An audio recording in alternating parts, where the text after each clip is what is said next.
Hi guys, everybody that's out there. I hope everybody's doing well. And I know that not always you are going to do well, but if you keep on pushing, you'll get where you need to be, or at least as good as you could. This is a live stream where you can ask me anything. So no matter what subject I'm talking about, you're perfectly welcome to ask questions of somebody who's been doing repair work in this area for 31 years. And I've been doing repair work for far longer than that. So probably got started making money with it somewhere along the lines where I had the lady who did my taxes asked me would I install 2 ceiling fans for her to do my taxes. I said, sure. I'd already been doing it for different people, I guess, but I got kind of serious. So after that, she would recommend me to other people. What I've been talking about is how someone could get into this repair business. It's going to be booming business. It will be, there will not anywhere in the near future be enough people to do the work. Perhaps it will be the fact that people who have exposure more of the work. It's harder for the people who don't have the exposure, harder for them to create the work. But that's not what we're talking about. We're talking about how do you get started? What are the things you need to do? And what we talked about were the things last week. I probably covered too much ground. I think I covered 3 subjects on the first one. Yeah, on the first one. And I probably could have spent hours on each one. There's no reason you can't redo it. Right. I can go back over those things. Sometimes I feel my wife and I, well, she's not just a wife. That's really not she's my partner. She's the person who makes me feel peace when I get home. And she's the one who does all the background work. Things will be totally different if she wasn't around. So, anyway, I was talking with her about the fact that I tend to not do videos when I think it's not looking modest enough. The scenario, somebody else is there, I get embarrassed by the fact that I might be doing a video about it. And I shouldn't, because the experiences that I go through might help somebody else go through an experience similar so that they can know what to expect. And I forget that. I kind of think of, so what I'm trying to do today is go back over things that I've learned for somebody who might be trying to start in the business. And what I wanted to talk about, and have already talked about on YouTube one day before at 8 p.m. on Wednesdays, Central Time. But I don't have any script in front of me. So every one of them's going to, even though it's on the same subject, 2 nights in a row, it won't be the same. But it will be coming from the same resource, which is my memory and my experience. And what I talked about, and I want to talk about tonight, is the use of vehicles. And I think that originally a guy who worked in a local town might have carried a little toolbox. Remember the wooden handled long ones that had carried all the hand tools that a guy might have to be a carpenter, a repairman in the small town. He would walk to that place or ride his wagon over to it. But when you think about those towns, we're talking about maybe 1800s, even further back. There's always been somebody who was capable of fixing the problems that come up on a person's home or elsewhere, business, so on and so on. And we go back into the 1800s, people were riding horses, and towns might be formed around a spring or close to a river where the boats might be able to bring in materials and such, like store goods and, any number of things could create a town.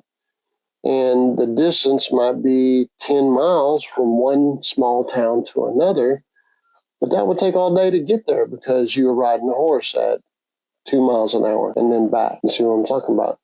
So therefore, we have like a lot of little towns around here that I drive through all the time. I think today I went up to Cassville, and in order to get to Cassville, I'm in Garfield, and then I go through Gateway, and then Seligman, and then Washburn to get to Cassville. Every one of those towns had, its own community. And originally, I even read the story of a guy who was talking about the history of Seligman, and I haven't finished that. But he was talking about how he used to get paid to deliver a written message to Washburn, which was 8 miles away. And that was a whale of a jog, took 4 or 5 hours at a really strong jog to get there. So, those distances are nothing now because of the vehicle. So the vehicle probably in the 20s got very, very affordable with Henry Ford, and he manufactured the same vehicle over and over and over with the same colors, and it actually got cheaper. Imagine, cheaper, because he made it more and more and got very efficient with it. I think it was like $250. You could buy a brand new car. Imagine that. Now we have vehicles, and back then you had to change. You had to be able to fix flats and hand crank your vehicle and work on your vehicle, and change that car into a pickup bed. Then you could throw things in the back, and then later on it progressed into bigger trucks and delivering materials all over instead of just relying on water to get a boat up there. Now you have trucks that could go up all these dirt roads, but you had to fix a lot of flats. Tires weren't very good back then. Everything is better now as far as getting from one point to another. And I went to Cassville, which takes me, 30 minutes. It's probably 25 miles. Imagine that would have taken somebody 12 hours, 14 hours at 2 miles an hour. That's a long ways. So that's how much has changed. I can do it in 30 minutes, what used to take all day long to get there. Imagine that. So yes, things have changed so that the repair person can now cover 100 miles is what I do. I cover over 100 miles. I really don't need to, but I do. And I travel in, 5-6 hour range on occasion, and regularly travel 2 hour range, usually because I want to. There's a lady that I really like a lot, and her responsibilities are taking care of a paraplegic daughter that, I'm willing to drive, and I literally make less money than the guys who work for me, 2 hours to her house and 2 hours back. So I don't get paid for that time, but my help does. But I really want to do that.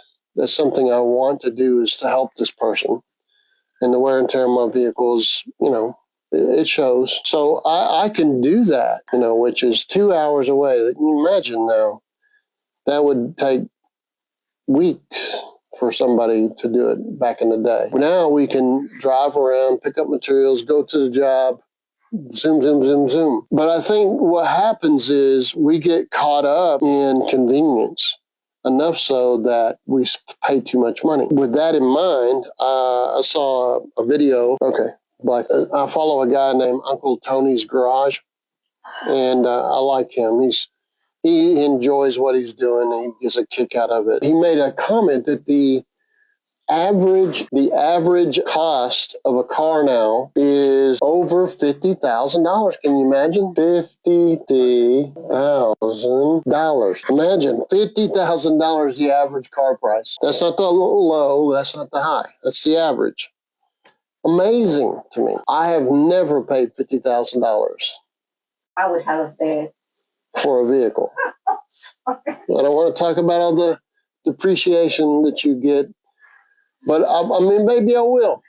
I bought from my uncle, mostly because I like him.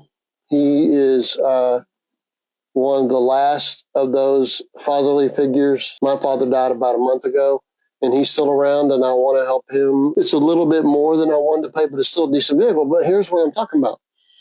It's a 2005 Lincoln Continental Town Car Signature Series Pro Series. It was $47,000 20 years ago. 20 years ago, and it has 108,000 miles on it now. That particular vehicle, the motor, transmission, and everything is notorious for going a lot of miles, 250,000, something like that. But you got to maintain things anyway. $40,000 20 years ago. That'd be like 80,000 now. I bought it for 2,000, which normally I try to shop around for something even cheaper, but I bought it for 2,000. Mind you, Christina and I have a personal vehicle. So that shows you how much depreciation. But she and I have a personal vehicle. I think we've been driving it close to 4 years now. It's 2004, 5 years, she's saying. So 2004 Tahoe, Chevrolet Tahoe. It's kind of personal. I use it a lot with my chicken business. Yeah, but she uses it like a pickup. It's really not a pickup, but, it's far better than a little SUV that they have now, like little bathtub molds. Bought it for $1,100 and had to spend probably, in the last 5 years, another $700-800 because I do a lot of the work myself. Maybe a little more, maybe 1,000. So $2,000 in 5 years. What does that work out to be? If it was 10 years, it'd be 200, but it was 5 years, so it'd be 400. 400 a year spread out over 12 months. That's like what? 400 divided by 12. That's like $35 a month, $33 a month. That's what it's cost us with repairs that we did. Well, I had to pay $400 to a guy. But anyway, $35 a month it's cost us. And we're still using it. So that number is going to keep dropping. And I'm going to use it until it's just not usable anymore. I can't fix, I might just keep replacing the motor and transmission. Again, I'm not trying to, I don't know what the 2004 Tahoe cost. Maybe she could look that up when it was new. But, it's kind of ridiculous that somebody is paying $50,000, the average cost. And I don't want to talk, if it's a family, you got 2 cars. Imagine that, 2 cars. What is the average payment? Well, again, on Uncle Tony's Garage when I'm trying to push you. Somewhere between $33.6 to $44.9. So close to $40,000 that Tahoe cost, and I bought $1,100. 15 years later. The current value. Imagine that's following that. So what I'm trying to. Current value is $1,300 to $12,000, depending on the condition. Yeah, so probably around $3,500. Say it says around our other estimates. That's the average private value about $4,300. Trucks and big SUVs like that are around $2,500, $3,500. I can get them cheaper, but what we're going to talk about is the average cost is $50,000. And guess what the average payment is? $750 a month. Mine does. If a family, there's 2 people that have that $750 average price. Might be cheaper, might be higher to get that average. What I want to tell you is you do not need to do that to get started. Again and again and again, I see the average person's like, I'm getting into this business. I need to get a brand new van and a brand new truck or, all those things. Get a wrap on it. Get payments. Yes, all those payments. And I'm here to tell you that this isn't just $750. When you got that $750 a month payment, that's not all there is to it. There will be maintenance, and I'm not going to harp on that too much. But there's also like $150 a month for full coverage insurance. Is that all? No. Again, I'm not talking about the maintenance for things that break, and they do break. No. Well, right now we're already at $900 a month. Have we forgotten about taxes that you're going to pay on that? No, I'm going to say at least $100 a month. Could be quite easily much, much more than that because you pay that once a year. It's going to be about $1,200 or more, depending on where you live. So now we're at $1,000 a month. Can you imagine $1,000 a month to have a vehicle? It's still going to cost you for fuel. Still going to cost you for things that might break, tires and so on and so on. People are financing these things for as much as 8 years, but we're talking about a 5-year term. Do not do that. Do not do that. I promise you, it's not a good idea. And I can do the math over and over again. Mr. David Ramsey, he and I are not on the same page. He's good for some people maybe, but he's not in my world. He's totally inaccurate about mobile homes. I mean, he makes bold statements. He's doing it because people need somebody to make their mind up. And I'm giving you an option to get away from $1,000 a month. I already gave you 2 examples in my life, recent examples, current ones I'm using. I can give you more. Well, I don't want to leave that out of your mind. The vehicle that I'm driving now is a 99 Dodge 2500 Ram 2500. And it has a utility bed, a fiberglass utility bed. It had 133,000 miles when I bought it. 99 at 133,000 miles. That tells me, well, I could probably get 200,000 miles out of it. So I got 67,000 miles, in which I'm already past 1 year. And, in this state, if you have a vehicle that's value or your purchase price was $4,000 or less, you don't pay taxes on $35. It's higher because it has a commercial insurance, exceptionally higher. But it has a utility bed, and it's probably worth $7,000, maybe more. But I got it for $3,000 because it had the dash was cracked and not perfect, but $3,000. See that right there? That is a down payment. $10,000 for the down payment. It's recommended. $10,000. Yeah, $5,000 to $10,000 down payment. I for the down payment, less than the down payment, I bought the truck. I've already driven it more than a year and a half. Okay, I've driven it to Colorado, Missouri, Oklahoma. Bought the truck, paid for the insurance, paid for licensing it. Yeah, it's ridiculous. And still below the $5,000. Yes, that $5,000 down payment. Minimum $5,000 down payment. I bought the truck and been driving the truck for a year. Now, in that time period, if I already knew I was going to be spending $1,000 a month, well, I'd just go ahead and just say, I can't afford that much. It's really kind of pricey for me to be paying $1,000 a month with $5,000 down payment. I'll put some money back for my repair business. I'll put some money back. You can buy another vehicle next year. You'll say you get 1 year out of it. You paid 3 months and you're ready to do it again. You see how ridiculous this is? Well, people say, oh, well, you can write that off. Yes, you can. What happens is you buy a $50,000 vehicle, $30,000, $70,000 truck, van. You buy one, you write it all off over a 5-year period, $10,000 a year. Does that mean you get $10,000 less? No.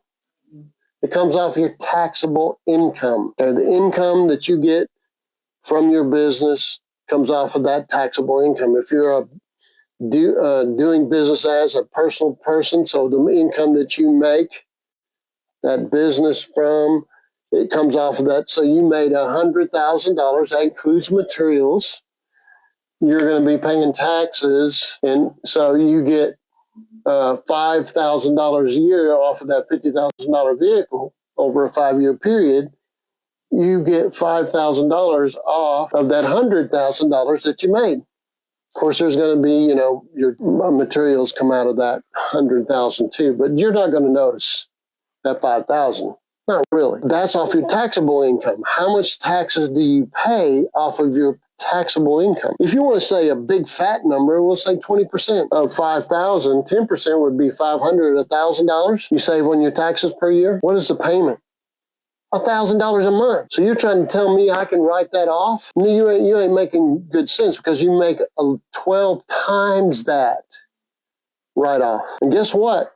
When that 5 years is over and you've deducted the whole amount, so you get 5 years out of it, guess what happens? You go to trade that truck in, you've already deducted all those years out of it. Whenever you trade that truck in or van in, you pay capital gains on that. Capital gains, that means you made money. Now that $1,000 you might have saved, you're losing it because you made money. Now you're going to capital gains. You literally made money after you deducted everything. Don't take my word for it. Check on it. Ask somebody that knows, like an accountant. Look it up. Google it if you want to. Google's not, by the way, they don't call it lying in the AI world. They call it hallucination. It's not good math. What it is when you make enough money in a corporation, and that's what a corporation can do, instead of paying taxes, it will buy vehicles. So the person who runs Goodwill gets, I don't know, $2-3 million a year to run it. It's a nonprofit. And he gets a jet airplane and a car paid for, a limousine and a driver and all that stuff. That's all write-off that the corporation can write off. So instead of paying taxes, they just get better vehicles. In theory, they will have less maintenance. Instead of giving the money to the government in taxes because they made so much profit, that's a nonprofit, but think about it.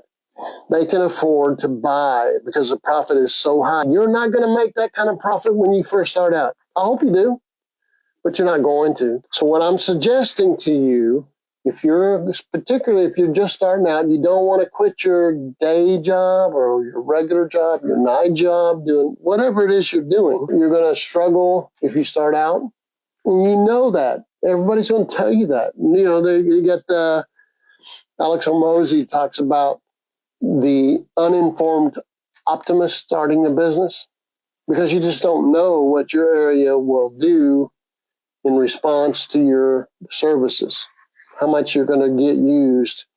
And I can tell you from year to year, from economy to economy, I've already been through 2008, 2010. I went through Y2K in 2000 when everybody thought the whole economy was going to fall out because all the computers were going to fail because they didn't know what to do with the zeros, okay? And believe me, everybody thought the world was going to be upside down because of it. And I went through 2008, 2010. And I'm telling you right now, we're in the same thing again. They're not calling, now they call 2008, 2010 the Great Recession. It's worse now. They're talking about, they expect this year, for the rest of this year, to have another 825,000 repossessions. I'm not talking about people that are behind repossessions. That will mean this year there will be more than 3 million repossessions of cars. 3 million. So that means that during COVID, people were trading their cars in and getting a vehicle that was overpriced, and they get too high a price on their trade-in, meaning the total price of their new car was too high, and now it's worth $30,000, but they owe $50,000. That number is familiar because there's a gentleman that came into my other business, you name it, collectibles, and he was telling me that he bought a truck during that time period to pull his fifth wheel, and he lives in it. And he said, I paid that $100,000 truck down to $50,000, and it's only worth $30,000. I can't keep making the payments. I'm going to let it go back. He's just one more. He hasn't done it yet. He might survive through the end of the year, which is, less than a month and a half away. What I'm telling you is these vehicles that they're making now are exceptionally high payments, and they're not made with the same motive. Back in the day, say from 2005 back, maybe 2007, you could buy a vehicle that might last you 10 years, depending on how you treated it. That's not the case anymore. They don't want it to last more than 100,000 miles, 120 maybe. That's what they're trying to do. It's coming out. Engineers, an engineer that used to work for GM, which, by the way, GM is not General Motors anymore. It's now held by holding companies. It's not General Motors anymore. General Motors went away. It's still got the name, but it's owned by all these different holding companies. And they literally, for years now, have been making those vehicles, which is Buick, General Motors, Chevrolet, on and on. They're making those vehicles to fail, not last. So now you're buying an appliance that you throw away, like a washing machine. By the way, washing machines just last longer too. Refrigerators used to last longer. They're making the things where they don't last longer, so you keep coming back and buy more. I'm telling you, from 2007, 2005 back, your vehicles are better. You can research which ones were real lemons to begin with, but 2007, 2005 back are where the vehicles are made to last. The General Motors made the 4L60E, was the mechanics call it 4L6 Slippy E. They're flimsy. The 4L80E was in the same time period, and it lasted longer, way longer. Much stronger transmission because it was for the 3/4 ton, 1 ton trucks. Well made because it wouldn't hold up to flimsy engineering and cheaper parts if you were trying to use it in a 3/4 ton or work truck scenario. So they had to make it better. Well, now those motors and transmissions, they're just horrible. Horrible. I'm telling you. I'm connected. I do mechanicking, but you're gonna if you're gonna be a repair person, you need to consider you're gonna do the repairs on your vehicle too. Change the oil is one thing. Change the filter, changing tires, things like that. I'm talking about more. Serpentine belts, idler pulleys, tensioner pulleys, water pumps, those are things you can fix. If you want to go and make a payment of $1,000 a month, $12,000 a year, you might not have to do that. Probably will still, because these vehicles they're collapsing. I can tell you tons of people that I've met, and I meet a lot of people that have made payments and their car was broke down also. And the dealer might not get to it for a month. We've had people show up to buy chickens from me. Yeah.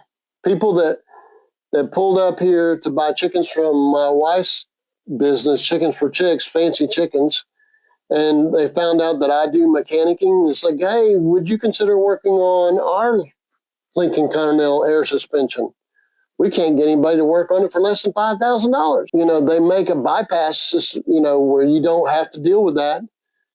And, you know, I was trying to tell them I was too busy to get to it. Anyway, what I'm trying to tell you is these new vehicles are almost all throwaway. I think Toyota and Honda second. Toyota now has got problems with the V8s popping head gaskets between cylinders because they put the cylinders too close together, the big V8s. Everything else is just, you know, holding companies making decisions on how to get more money out of you and not make it. They literally make it where it won't last long enough. And they want to make it to where you can't work on it. Yeah, and so, yeah, we were talking about, I think it's Car Wizard, which is another guy that I watch on occasion. He's a mechanic. And he ran into, and Uncle Tony's Garage talked about it, he ran into a newer cheapy car and needed the light bulb change, had a rear tail light problem, needed that light bulb change. Well, you can't just change the light bulb, you got to change the whole light fixture. So you go out and pay $500 for a new light fixture, put it in. Is that it? No. Now you got to take it to the dealer to get it programmed to the body computer. So instead of changing a $2 bulb, $3 bulb, you're going to pay $1,000 to have it fixed. Can you imagine now? I could hype on this.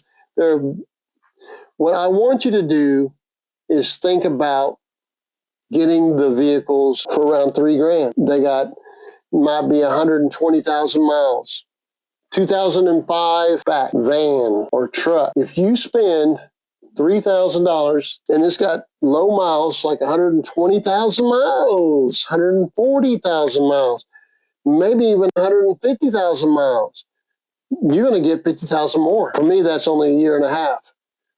But still, $3,000 for a year and a half's worth of use. If you're in a larger town, you're going to be bouncing it might last you 3 years, maybe more. If you got a good vehicle and you don't drive it hard, it might last you for a long time.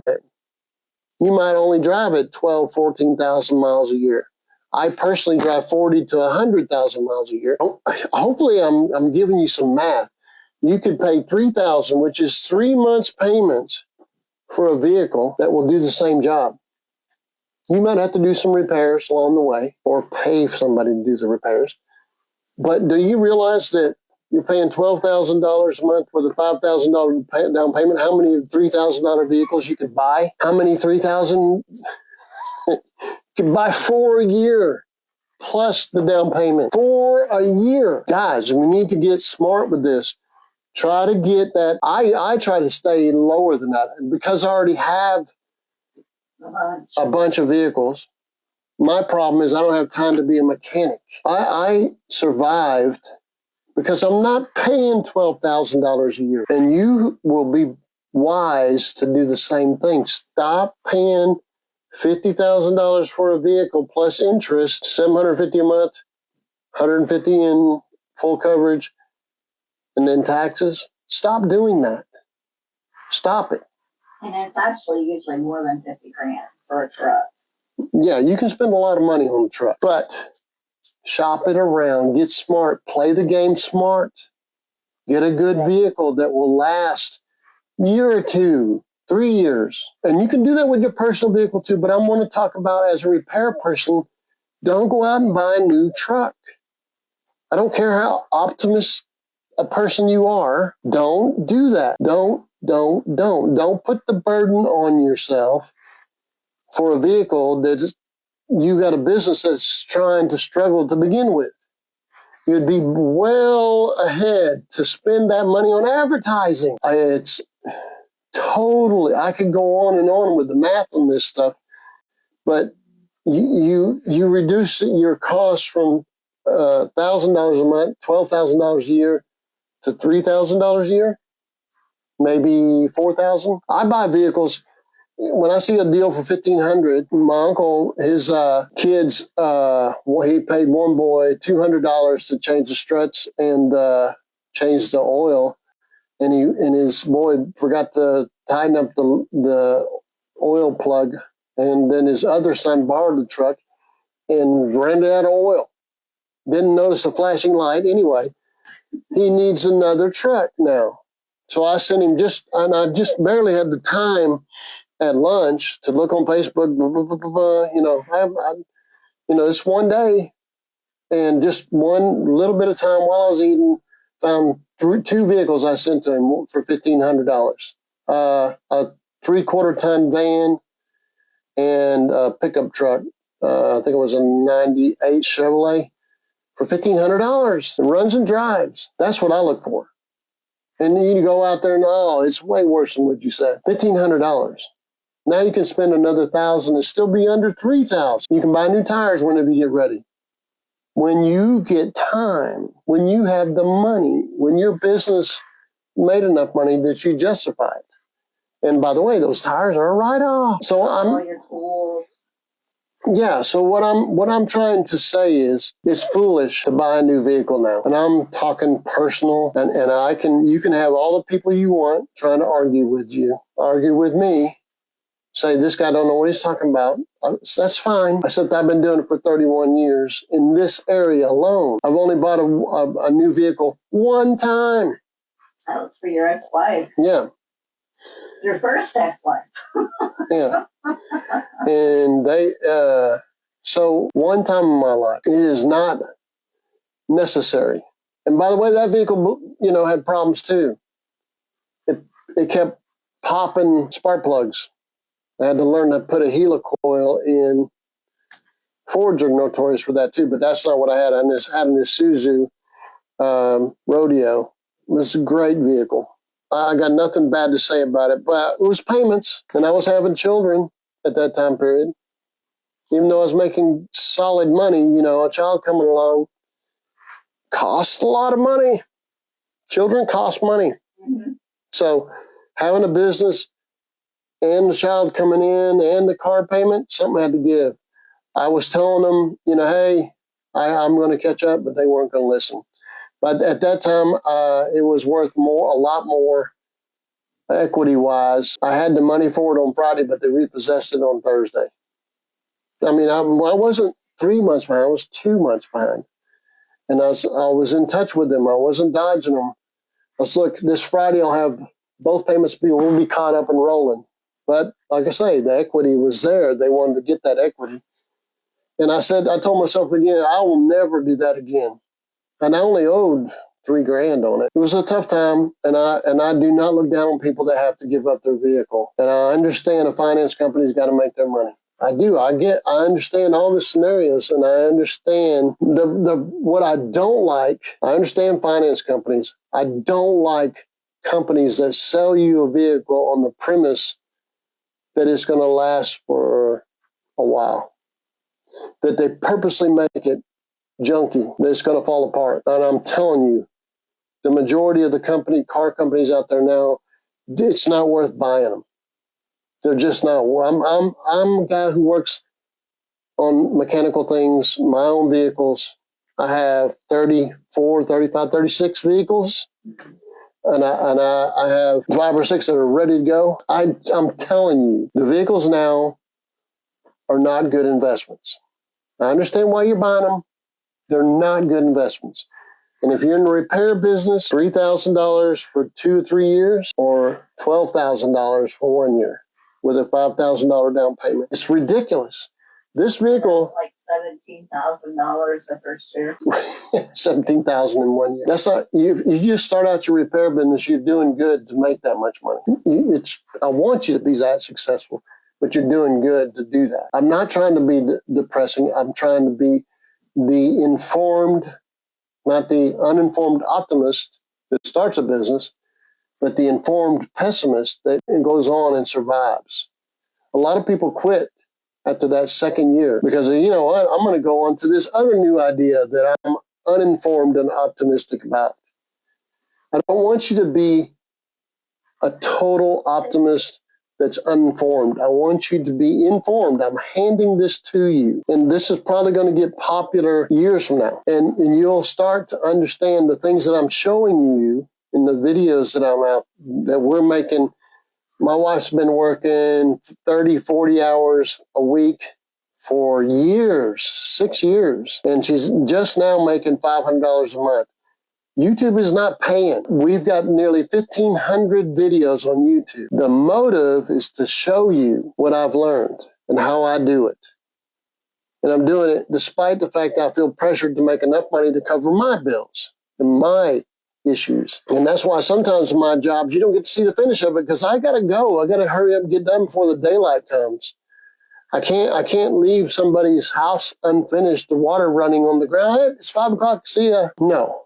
I finish the job, and sometimes the video suffers. Sometimes, not very often. So what I'm doing is sharing with you, me trying to share with you. I could just be an impatient older guy. It's like, you know what, you're stupid. I don't want to do that. I want to share with you what I've learned and what I know. I can go until I'm 80 buying a $3,000 vehicle and be quite comfortable with it. Like I told you, we just got through buying a 2005 Lincoln Town Car Signature Series for $2,000 with 108,000 miles. It's going to go another 100,000 miles. Easy. It's last me forever. Which is going to, for our personal use, it's going to go 10 years. 10 years now. And it costs us $2,000. I'm trying to help you get there. Do not buy a new vehicle in the repair business. Do not go and spend a ton of money on wrap.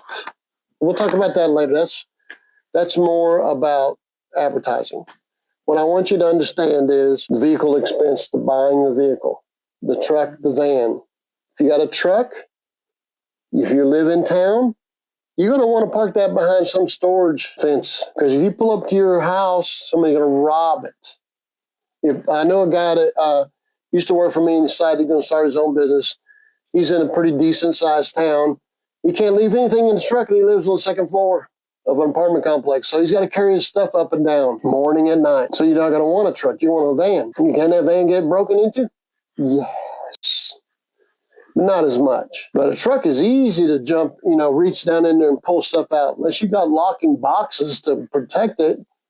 So you need to decide, I know of tree companies in this area and other companies, they just park all their vehicles behind the storage because it's all fenced in. Nobody's robbing tools out of it, chainsaws and so on and so on. So understand what a van does, what a truck does. Can you protect the tools that are in it? That's how you decide. One of the many things that you do to decide whether or not a van or a truck is good for you. So a van has its disadvantages. You can't stack very big stuff in it. There's a limit to what it can hold, whereas a truck might overflow. You can run a 20-foot board on top of a rack. I've done it. Not very many 20-foot. There's 16-foot boards. You're not going to get a 16-foot board on a van unless you have a rack on it. Even then, it's pretty tough. You better not slam on your brakes because that rack that you got on top of there might not hold. And a minivan might not be enough to carry all the weight of your tools. Early on, maybe. And a minivan, you can buy them all day long for $3,000. These are all things that you need to think about. I probably could spend another 2 hours just talking about what vehicles work for what. I have done the minivan thing. I got to the point where if I bought a minivan to work out of, I bought one time for $800. It was low miles. But